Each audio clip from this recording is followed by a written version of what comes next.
أعزائي المشاهدين، مساء الخير وأهلا بكم معنا ولقاء يتجدد دائما وسيدة صالون. ابقوا معنا وتابعونا.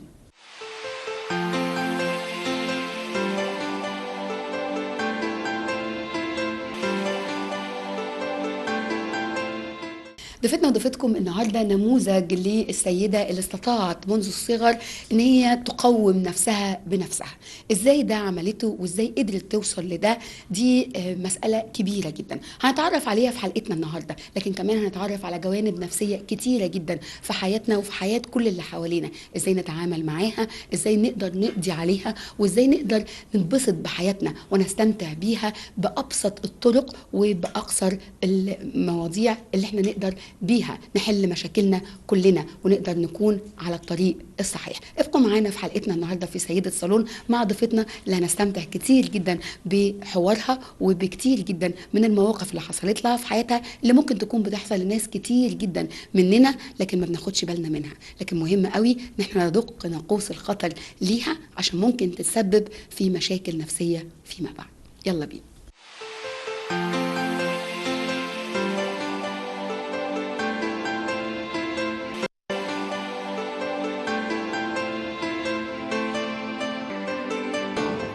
سيدنا وشهد ضيفتنا النهارده في الصالون دكتورة أسماء عبد الوهاب عيسى، استشاري الطب النفسي وعلاج الإدمان. أهلا بحضرتك معانا يا فندم. أهلا بيك يا زميلة. يمكن دايما بنتكلم عن الحياة وبنقول إن هي مراحل، وأهم مرحلة بتؤثر في الإنسان أعتقد طبعا من وجهة نظر الطب النفسي هي مرحلة الطفولة. طفولة أسماء الطفلة كانت عاملة إزاي؟ طيب، هو أنا الطفلة الوسطانية، تمام. يعني في وسط 3 بنات. كان عندي أختي الكبيرة منال أكبر مني ب3 سنين، وأختي الصغيرة نسمة أصغر مني ب3 سنين، وعندنا ولد أصغر خالص اللي هو أحمد. فاحنا كنا عيله، انا كنت الطفله الوسطانيه. في عندنا دايما الميدل تشايلد كرايسيس اللي هي الطفل ده مش متشاف قوي. تمام. الاولاني البكري لبق، والصغير خالص اللي متدلع الحساس. تمام. فكان اختي الكبيره لبقه جدا صراحه، وكانت حامله في المدرسه الاذاعه وشخصيه مشهوره، فكان دايما يتقال عليا اسماء اختها. يعني اسماء دي اخت منال. تمام. يعني تمام. وقعدت فتره كبيره جدا ماما كانت تقول لي ان انا ما اتكلمتش لغايه 3 سنين، ما كنتش بتكلم. وبعدين فجاه بدات اتكلم. تمام. كل ما منال كانت بتتكلم وكانت لبقه، فانا هاديه خالص، ومطرح ما يحطوني تسكتي وتسمعيها. مطرح ما يحطوني يلاقوني زي ما كانوا بيقولوا يعني. وبس. وبعد كده لقيت ان وانا بذاكر فانا مبسوطه في المذاكره. وهنا بقى جت اللقطه بتاعت ان انا لما بذاكر وبتفوق وبجيب 10 من 10 بابا بيفرح. ابتدوا يبصوا عليكي. بالظبط. ابتدوا يشوفوكي اسماء الشاطره. فبدات اخد التايتل اسماء الشاطره. تمام. اسماء الاولى على المدرسه، اسماء، لدرجه ان انا كنت بستغرب وانا صغيره هي الناس ازاي ما بتكتبش الواجب. لان ده يعني كأن ده النورمال ان انا اروح اذاكر، دي حاجه في منتهى الجمال يعني. تمام. وهنا بقى ابتدات التايتل بتاع اسماء الشاطره، ودخلت بقى مدرسه اعدادي. وبدات بقى اكتب شعر واقول شعر. وهنا ودخلت مدرسه غير مدرسه منال. فبدات اتحط في حته اسماء الشاطره صاحبه الالقاء.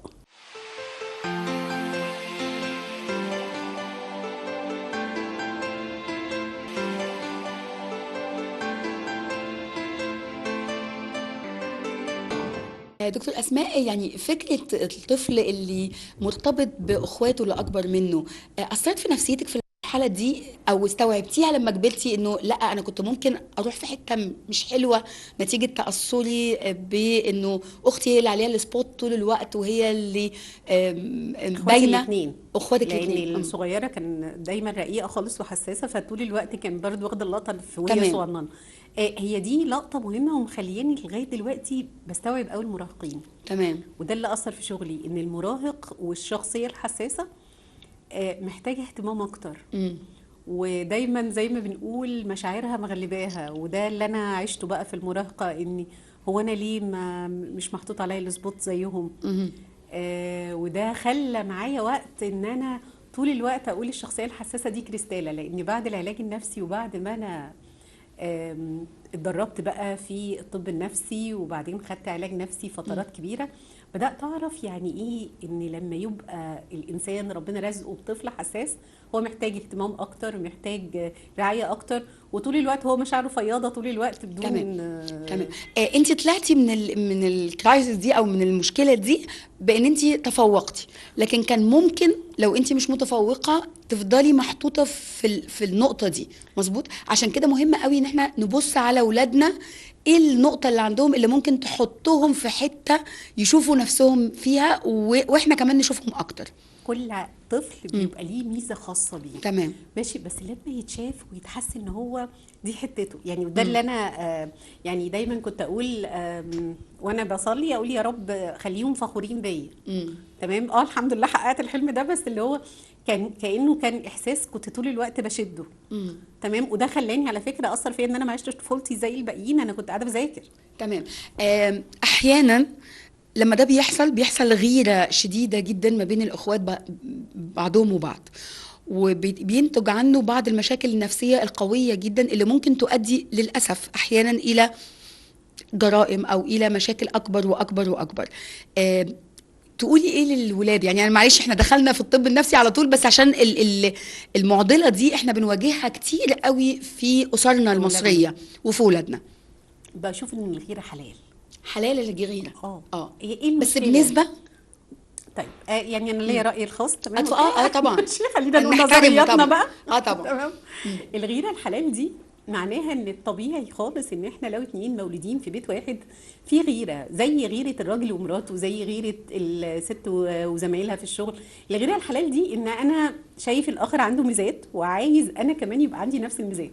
ودي مش حاجه وحشه خالص. طب امتى تتحول انها تبقى حاجه سيئه؟ لما ما اشوفهاش. يعني لما ما بقاش عارفه ان انا غيرانه.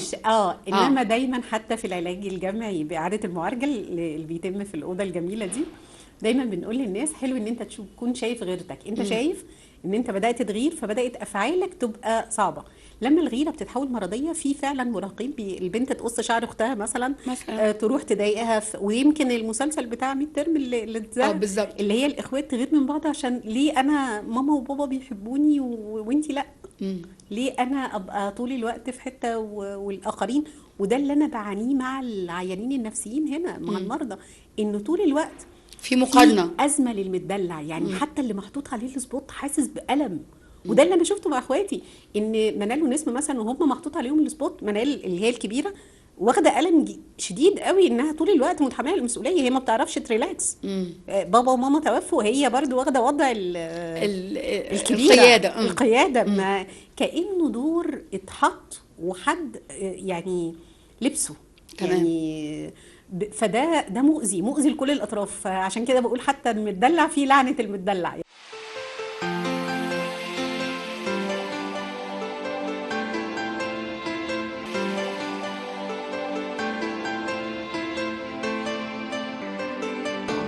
صاحب ايه الاسر المصريه اللي عندها اكتر من ولد وبنت؟ نعمل ايه علشان نطلعهم اصحاء نفسيا؟ ويعني زي ما بيقولوا دايما كلنا مرضى نفسيين، زي ما بيقولوا كلنا عندنا حته اكيد، لكن ازاي نطلعهم احسن وفي نفس الوقت ما يبقاش في غيره مرضيه ما بين الاخوات بعضهم وبعض؟ طيب بصي، في كارل روجرز، ده عالم من علماء النفس، كان قال كلمه جميله قوي. قال عندما انصت لنفسي بعمق واقبلها هنا يكمن العلاج. يعني تمام. فاول حاجه ان احنا نسمعهم بس. يعني انا اسمع. المشكله بس ان احنا ساعات بنسمع كلام الاطفال والمراهقين زي ما هو: ماما انا بكرهك، ماما انا مش عايزاكي، بابا انا مش طايقاك. كأن الكلام ده يعني كتير وما ينفعش. انما انا ممكن افهم ما وراء ده. هو ليه بيقول كده؟ انت محتاج عشان انا عملت ايه بالظبط. انت محتاج مني ايه؟ واحنا بنقدم خدمه. يعني الاب والام بيقدموا خدمه. تمام. عادي جدا ان انا وانا بقدم خدمه بابا وماما ان الزبون بتاعي ما يبقاش عاجبه الخدمه. ولكن دايما فاحاول ان انا احسنها او اغيرها على قدر طاقتي. تمام اللي هي قدر المستطاع. ودايما في فرضيه كده بنحطها في اول العلاج النفسي: نحن نفعل اقصى ما نستطيع. دي في العلاج الجدل السلوكي دكتوره مارشا لينهان كده كانت حطاها، ودي من الحاجات الاساسيه عندنا، ان كل حد بيصحى الصبح بيحاول يبذل اقصى ما يستطيع في العلاقه. فانا مثلا اقصى ما استطيع ان انا اعمل هنا جزء من وقتي وهنا جزء من وقتي وهنا جزء من وقتي. فبحاول احافظ على ان انا ابقى افريج. بس في اوقات هبقى الميزان ده مش موجود شويه، هنا الميزان اعلى شويه. وده اللي يمكن بنصح بيه الناس، اللي هو ما تركزوش مثلا على الرياضه قوي في اطفالكم ونسيب التعليم، او ما تركزوش قوي على التعليم ونسيب مناحي المواهب الحياه التانية او الاجتماعيات. يعني تمام، الناس دلوقتي سايبه كل حاجه وماسكه في السوشيال ميديا. طب يا جماعه ده جزء في حياتهم، في حياه تانية احنا ممكن ننمي دنيتنا فيها. بالظبط. كنتي بتحبي الشعر، تكتبي شعر، اه ومع ذلك دخلتي طريق علمي بحت.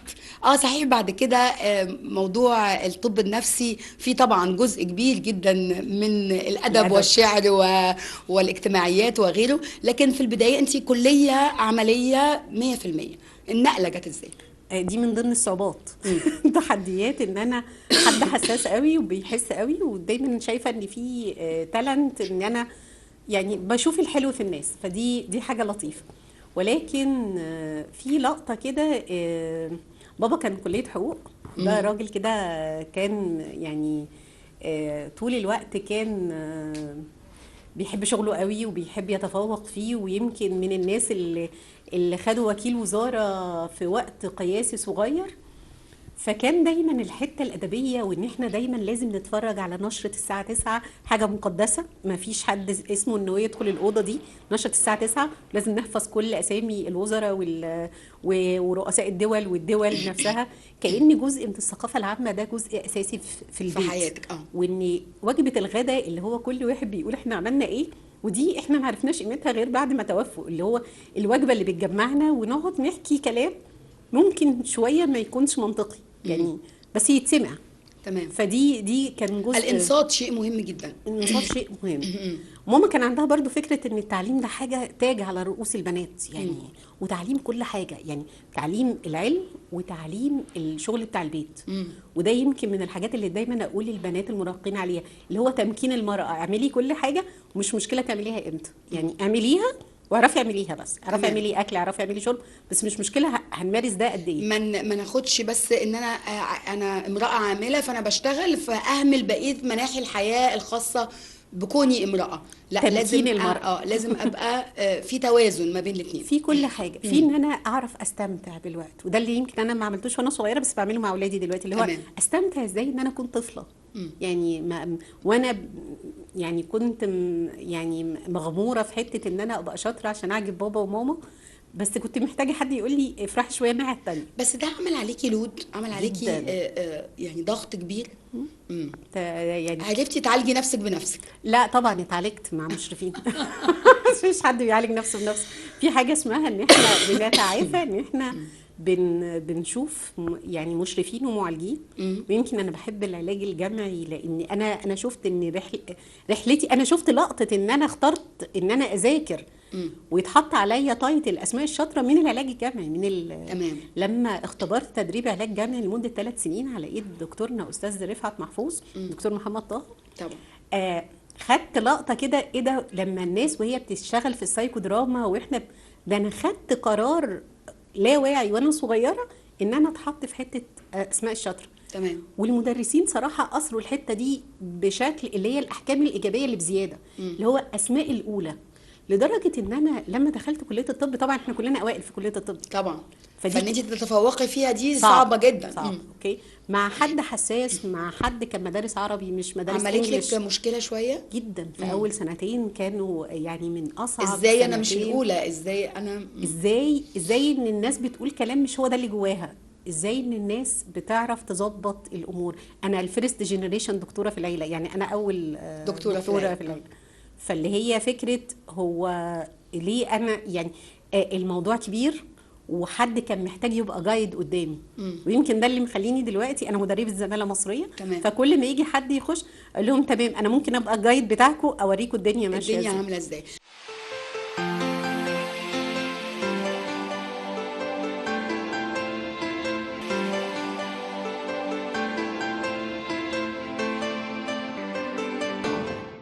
لما اخترتي ان انت تخشي كليه الطب، حد اعترض من العيله عندك ان انت هتخشي هذا المجال؟ لانه في فترتنا احنا كان بنت وتخش كليه الطب 7 سنين، وهتتجوزي امتى وهتخلفي امتى والدنيا هتاخدك، وبعد كده ممكن تدرسي كل ده وتقعدي في البيت يعني التفكير ده كان موجود في ونقعد في البيت دي في يعني مش مش موجوده. بابا ما كانش تمام. بابا كان بيعز جدا ان احنا نتنادى باسامينا، هو كان بيحب البنات برضو تمام. جدا، بس هو كان شايف ان عادي ان الست تقدر تعمل الاثنين. تمام. مامي كانت بتشتغل ماما ولا؟ كانت بتشتغل تمام. رئيس قسم وماما كانت اسمها آية، فكان دايما الناس يقولوا لي معقولة مامتك اسمها آية وتخلف اسماء؟ ايوه هي دي. تمام. تمام. ماما من الناس اللي هي كمان كانت بتكمل دراساتها وهي مخلفانا. تمام. فهي فكرة رغم ان في 4 اولاد لكن وزوج ومسؤوليات، لكن كانت بتشتغل وبتكمل دراساتها. دراسه. وبابا كان مبسوط جدا في حتة ان الناس تكمل دراساتها. هو اتجوز ماما وهو اساسا في اخر سنة في الجامعة. تمام. فكان في لقطات كده اللي هو انتوا ازاي عملتوا ده؟ بيحبوا الدراسة يعني الناس دي بتحب الدراسة. فهو اساسا فكرة ان يعني ان حد ما يكملش دي بالنسبة له مش تمام. واعترضوا ليه على كليه الطب؟ على كلية الطب. انا طول الوقت وانا صغيرة كنت بقول انا هطلع محامية تمام زي بابي. زي بابا، بس بابا مش محامي، بابا بابا كان دايس في وكيل وزارة، فكان في حتته. ولكن انا كان هو كلية حقوق، وحاسه ان هو كان ليه نشاطات اجتماعيه بقى وبيجيب حقوق الناس وبتاع، فاحساسي ان انا عايزه هو ابقى ده. انا عايزه ابقى زي كده. بعدين مدرس في ابتدائي جابني كده وقال لي اسماء تعالي، انت عارفه دكتور فلان ودكتور فلان وعارفه دكتور مصطفى محمود وعارفه؟ قلت له قال لي انا عايزك تبقي دكتوره. اوكي. تمام. فليه يا استاذ ربيع؟ قال لي الدكتور ده اعظم وظيفه على وجه الارض، وتعرفي تساعدي الناس وتعرفي تفهمي دماغهم والبيولوجي بتاعتهم. لغايه كده ده كان كلمه من مدرس في سنه 5 ابتدائي. دنتني انت هتطلعي يا اسماء، هنشوف هتطلعي ايه لما اخلص ثانويه عامه. هخش علمي، انا بحب الاحياء فهخش علمي وربنا كريم. لما خلصت ثانويه عامه وكنت طالعه بقى يعني مبسوطه بالدرجات اللي انا جبتها، بابا قال لي خشي صيدله، خشي علاج طبيعي، خشي طب اسنان 5 سنين تبقى سهله وبسيطه ابدا. هو كل عارفه اللي هو الانسان يجري ورا جلاده. طب كتبت طب كل محافظات كل الجامعات. وتيتا الله يرحمها هي اللي حطت لي الاستيكر بتاع طب القاهره وانا جبت مجموع طب القاهره، بس هو التوزيع الجغرافي جابني طب عين شمس.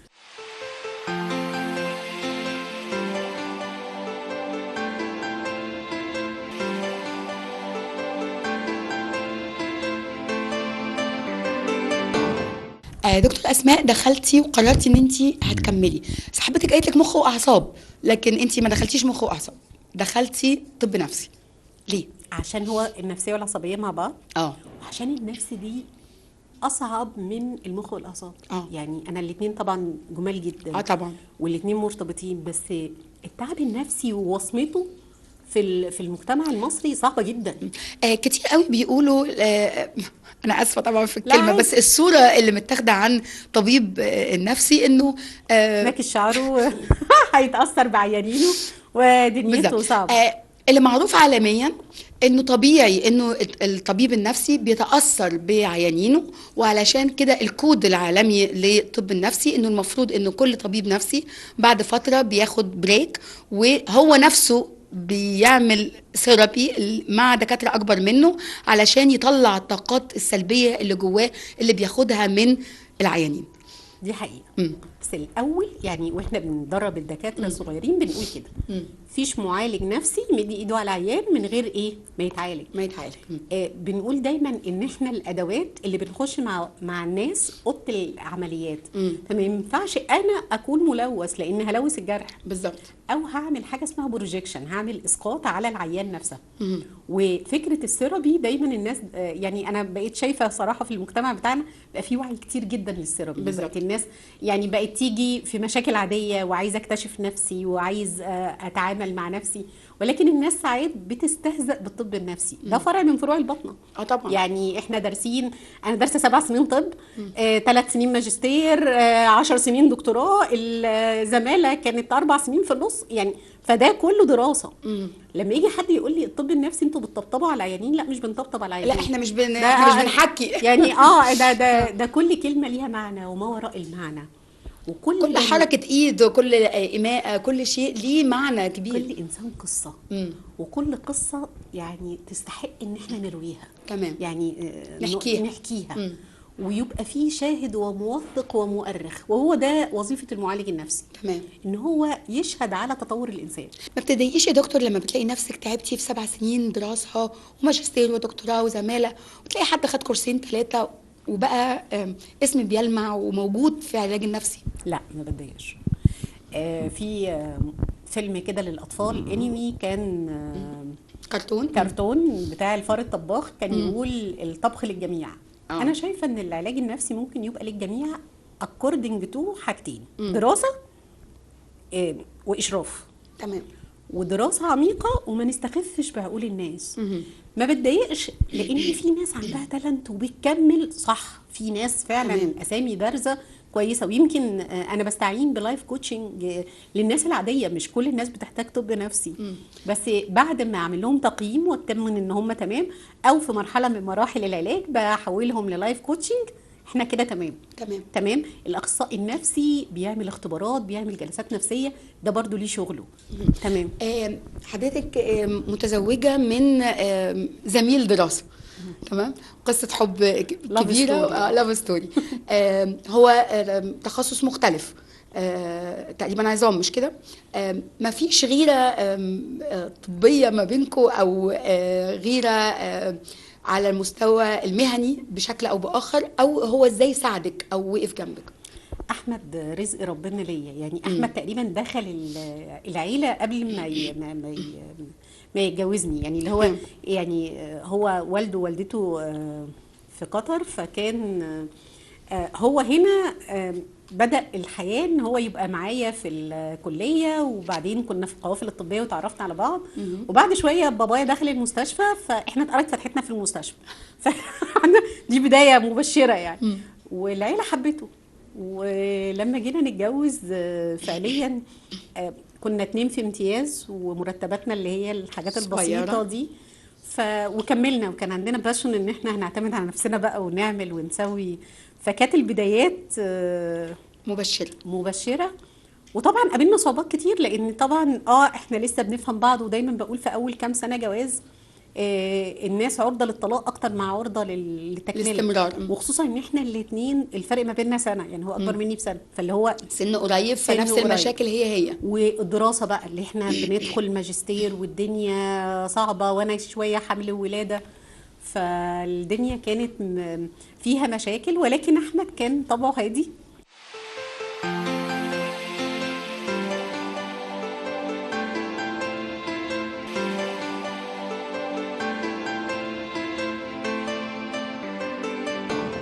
في مناصب مختلفة، ابتديتيها صغيرة في مستشفى، ثم تنقلتي، وبعد كده في العباسية ما شاء الله تدرجتي في مستشفى العباسية بشكل كبير جدا في أكتر من موقع. إحساسك العملي في المناصب الإدارية والقيادية مختلف عن عملك داخل العيادة الخاصة؟ كتير. يعني أنا أول منصب مسكته اللي هو يعني كنت رئيسة وحدة المراهقين والأطفال في 2013. كنت صغيرة. تمام. لا يعني أنا كل ما أشوف مثلا عملت وحدة وكنت فخورة إن أنا عملتها، وكان عندي باشون بقى وبتاع، بس كنت برضو عارفة اللي هو الصغير اللي بيمسكوه قيادة، فهو قاعد أنا هنا، أنا موجود، ماسك الحاجة وعايز الأمور تمشي بحذافيرها. لا لما كبرت شوية رحت المجلس القومي للصحة النفسية، مسكت إدارة التدريب والبحوث، وتعاملت بقى مع الأساتذة والأساتذتي بتوع الطب النفسي. أنا فخورة بيهم جدا، يعني دكتورة صفية عفت، ودكتورة عزة عبد اللطيف، ودكتور رفعت محفوظ، ودكتور سميرة أبو المجد، المشرفين الأساسيين بتوعي. وبعدين بدأت أروح مديرة عيادات في العباسية، وشفت قد إيه إن الإقبال على العيادة، يعني معظم الناس ماشية بتاخد أدوية بس الناس ما تعرفش. وده تعرف قد إيه دي خدمة مهمة طبعا، بس باقي الناس بصلها باحتكار. باقي الناس شايفاها انها انتوا بتعملوا ايه، انتوا بتسووا ايه، كأن المريض النفسي ده المفروض ياخد جانب. مع ان المرضى النفسيين بيتعالجوا، بيتجوزوا، بيخلفوا، وبيعيشوا حياتهم، والدنيا والناس متخيله ان المريض النفسي ده مجنون. هو مش مجنون، هو عنده مشكله هتتحل بشكل او باخر، سواء بدواء بس من طبيب نفسي، من طبيب ايوه بالظبط. متخصص، او بعلاج نفسي مع متخصصين في العلاج. انا عايزه اقول لك دكاتره البطنه ودكاتره المسالك هم بيكتبوا الادويه النفسيه الناس بتاخدها عادي. اول ما الدكتور النفسي يكتب دواء نفسي يقول لك ادمان، انت هتعمل لا خالص.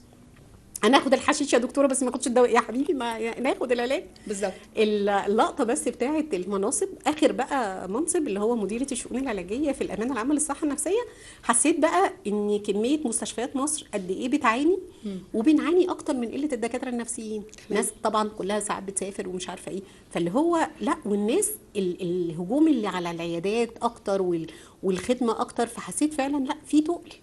القياده بتحسس الواحد بالتنشن، والناحيه الفنيه صراحه بتشدني دايما اكتر، اللي هي ناحيه العيان والتدريب صراحه، تدريب الدكاتره او تدريب المعالجين، بحس ده في بطلع الجزء بتاعي. بتلاقي وقت ازاي ما بين كل ده وبعضه؟ لان انت كمان ليكي بعض الانشطه في قوافل وبعض الخدمات المجتمعيه بشكل كبير جدا.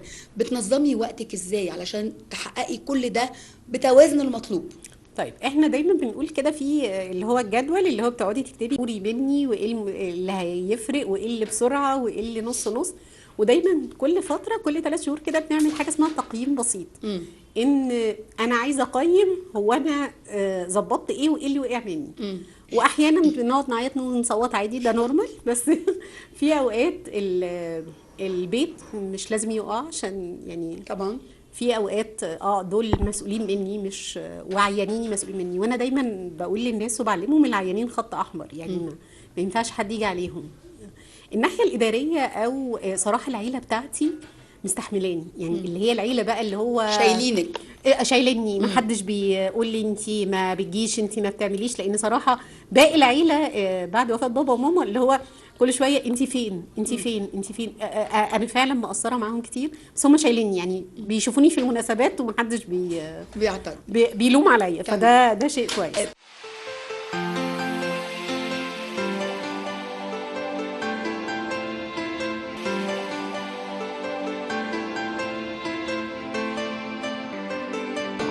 بمناسبة ان احنا في رمضان ما ينفعش ابدا ابقى مع حد متخصص في هذا المجال وما اقولش ازاي نعود ولادنا او نديهم نصيحة انه النهاردة احنا في تحديات كبيرة جدا في مجتمعنا.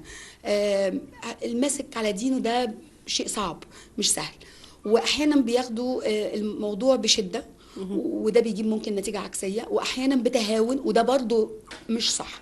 ازاي نقدر نعمل المعادلة الصعبة ما بين ان احنا نقول لهم لا احنا لازم نصوم ونصلي ونعرف ربنا ونحافظ على عاداتنا وتقاليدنا ولمة العيلة والحاجات الجميلة بتاعت مصر، وفي نفس الوقت انت ليك حياتك المدنية الاخرى اللي انت ممكن تعيشها. تمام. اهم حاجة من غير لازم. من غير لازم. احنا في كام كلمة كده انا بسميهم كلام نشيلها مش لطيف. كلام مش لطيف. كلمة المفروض، كلمة لازم، كلمة نفسي. يعني بحس ان دي كأني استحالة ان ده يحصل. بقول لهم تعالوا نقلبها لكلمة محتاج. كل ما الام والاب عملنا كلمة احنا محتاجين نعمل كذا، ويلا بينا نلعب لعبة الموديلنج، يعني انا عايزاه يقوم يصلي، يلا هنصلي سوا، يلا نعمل سوا. فكرة ان احنا محتاجين نبقى كلنا عيلة سوا. لا ما ينفعش يا ماما معلش هتيجي على يعني هتيجي معايا عشاني، عشان تبقى قاعد جنبي. كأن واحدة اللي هو انا عارفة ان ده صعب على المراهقين دلوقتي انهم ينسلخوا من السوشيال ميديا ويجوا فين، ويجوا في القعدات العائلية، لان ما بقاش في روابط زي زمان. فكرة ان انا انمي الروابط واجمع التليفونات في بولة كده، ان احنا بنجمع فيها التليفونات عشان بس نسمع بعض، يعني ما حدش كده يمسك التليفون ويفتحه. ما ينفعش مثلا انا بقول للمراهق كده والاب او الام يبقوا ماسكين تليفون طبعا. والحاجه الثانيه بقى ان احنا نجتمع في صلاه الفجر، نجتمع في لمه الفطار، واحنا بنجتمع حلو قوي ان احنا ندردش او نشوف مثلا حاجه نتناقش فيها، ما نبقاش بننتقدهم طول الوقت، ما نبقاش بنزعق طول الوقت. نصايح. يعني فكره النصايح دي كأني أنا أفضل منك. يعني دايما الأولاد بتفهم كلمة نصيحة معناها إن أنت عايزة تقولي إن أنت مقفلة كتب، إن أنت عاملة إنجازات وأنت مش فاهمانة. إنما في فكرة إن إحنا يعني أنا ينفع أقول تعالى نتناقش، ما يمكن ابني ده عنده حاجات أنا أتعلمها منه بالظبط، ونتعلمها سوا. وفكرة إن إحنا نعمل حاجة مشتركة، تعالوا نعمل كنافه سوا، تعالوا نعمل لعبه سوا، تعالوا نصلح حاجه سوا. ما ينفعش ان احنا طول الوقت الصباع ده الصباع القاتل. فان احنا نرخيه شويه. دايما يعني عارفه لما نخلي لحياتنا معنى الحياه تصبح محتمله. اكيد. ده كلمه لفيكتور فرانكل، اللي هو اول ما نخلي لها معنى. ايه معنى للحياه؟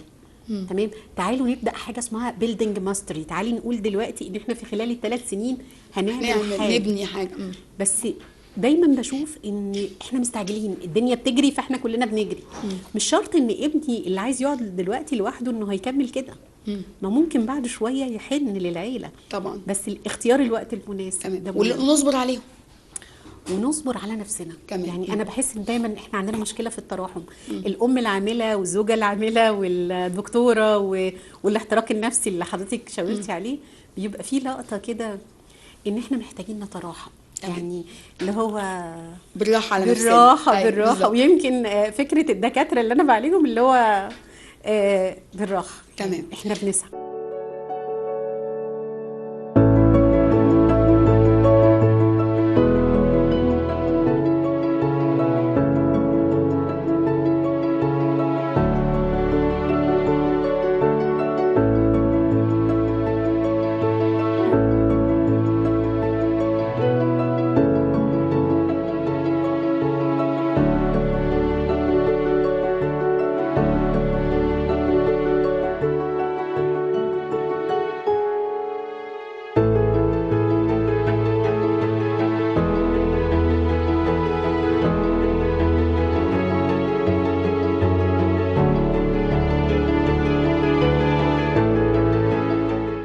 نصيحة أخيرة لكل أم النهاردة بتشوفنا وكل سيدة واحنا في سيدة صالون، ازاي تقدر توازن كل ده مع بعضه وفي نفس الوقت ما تجيش على نفسها، عشان هي برضو إنسانة في الآخر، ولو هي تعبت نفسيا هي المنظومه بتقع. بالظبط. تمام. فنقول لهم خلينا نقول ان الستات 75% من البيت. تمام. الجوازه بتمشي بواحد، ده رايي. الجوازه ممكن لو هدف واحد في الجوازه انها بتمشي، لكن في لقطه واحده اللي هو ترحمي مع نفسك. ده امسكي ورقه وقلم، شوفي انا بعمل ايه وفقا لايه.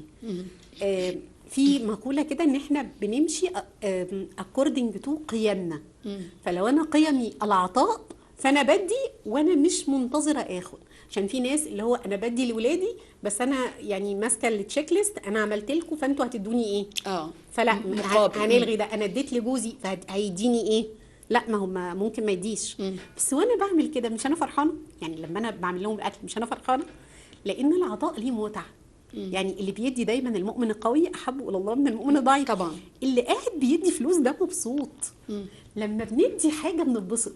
اتبسطي بالعطاء وعلمي اللي حواليكي انك كمان تاخدي. يعني ما ينفعش ان انت تعلميهم ان يعتمدوا عليا فيطلعوا مشلولين لما والدتهم تموت او باباهم يموت، حياتهم بتقف حرفيا. فنعلمهم التوازن ما بين نحب ماما، وان ممكن لو ماما اختفت للعالم الاخر او سافرت ان تبقى ماما في القلب، مش ماما طول الوقت لازم تبقى حوالينا. واللقطه الثانيه اللي هو عارفه في مسلسل فيلم حب البنات، حبي نفسك يا ندى، اللي هو حب نفسك بقى. يعني حبي نفسك برحمه عشان تقدري تدي للاخرين حب. حبي نفسك. المي تايم ده اللي هو تقعدي تشربي كوبايه نسكافيه، دي مش رفاهيه، ده احتياج. بالظبط. ده الحديث مع حضرتك ممتع جدا ومحتاج حلقات وحلقات. كان في حاجات كتير قوي مهم ان احنا نتكلم فيها، لكن للاسف محددين بوقت البرنامج. لكن اعتقد انه حاولنا بقدر الامكان ندي نصايح صغيره كده او رسائل صغيره لكل اللي بيشوفونا في سيدة صالون. انا متشكره جدا يا استاذه هبه، وقد ايه فخوره وانا قاعده معاكي. متشكره جدا لحضرتك. يعني حديثك ممتع والهدوء ده مديني راحه. ربنا يخليكي، دي حاجه جميله ودي شهاده اعتز بيها. شكرا جزيلا لحضرتك. شكرا جزيلا. اعزائي المشاهدين، يمكن كلنا بنبقى محتاجين في وقت من الاوقات لراحه نفسيه. الراحه دي ممكن تيجي مع صديقه، ممكن تيجي مع اخت او اخ، لكن الاهم والاهم ان هي تيجي مع حد متخصص، لان هو هيقدر يفهم احنا بنعمل ايه، هيقدر يفهم يوجهنا يودينا فين ونروح فين. مهم قوي ان احنا ناخد بالنا من تصرفاتنا ومن احتياجاتنا، لان ده رسالة مهمة جدا لكل شخص في العالم. بشكركم جدا على وعد بلقاء جديد وحلقة جديدة وسيدة أخرى وسيدة الصالون. شكرا لكم، إلى اللقاء.